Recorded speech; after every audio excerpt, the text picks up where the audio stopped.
শিক্ষার্থীরা ইফটিজিংয়ের বিরুদ্ধে নারী রুখে দাঁড়ানোর লড়াইটা তুলে ধরা হয়েছে। আরা এড়ে একান ডিসপ্লে উপস্থাপন করছি প্রধানত আরা ইফটিজিং সম্পর্কে শিক্ষিত হয়েছি।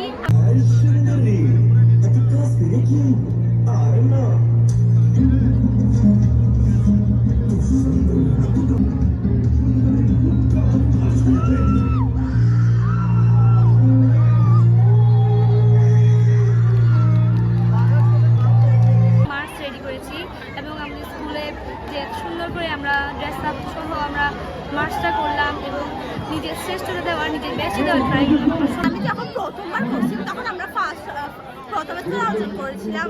আশা করি এবারে আমরা প্রথম স্থান অর্জন করবো।